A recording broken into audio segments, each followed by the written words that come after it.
ఓం శ్రీ గురుభ్యో నమః.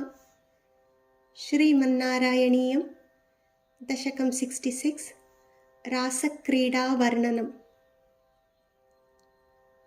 ఉపయాతానాం సుదృశాం కుసుమాయుధబాణపాతవివశానాం అభివాంఛితం విధాతుం కృతమతిరపితా జగాథవామమివ.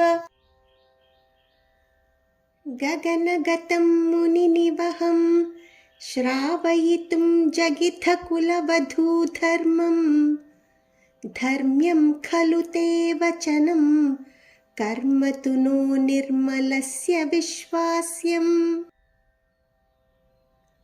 ఆకర్ణ్యతే ప్రతీపాం వాణీం ఏణీదృశః పరందీనాః మామా కరుణా సింధో పరిత్యజేత్యతి చిరం విలేపుస్తాః.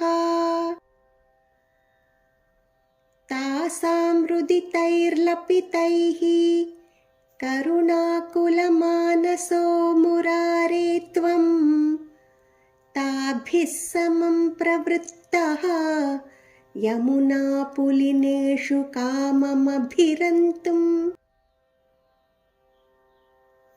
చంద్రకరస్యందలసత్సుందరయమునా తటాంతవీథీషు గోపీజనోత్తరీయైః ఆపాదితసంస్తరోన్యషీదస్త్వం. సుమధురనర్మాలపనైః కరసంగ్రహణైశ్చ చుంబనోల్లాసైః గాఢాలింగనసంగైః త్వమంగనాలోకమాకులీ చ కృషే. వాసోహరణదినే యద్వాసోహరణం ప్రతిశ్రుతం తాసాం తదపి విభో రసవివశస్వాంతానాం కాంతశుభ్రువామదధాః.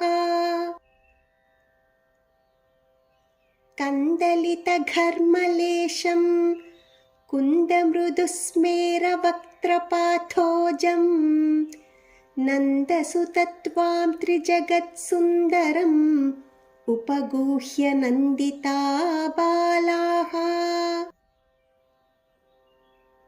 విరహేష్వంగారమయః శృంగారమయశ్చ సంగమే हि त्वं నితరామంగారమయః తత్ర పునః సంగమేపి చిత్రమిదం.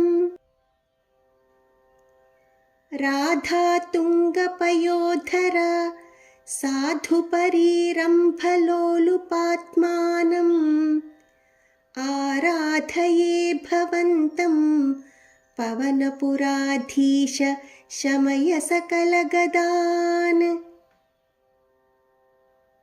శ్రీహరయే నమః.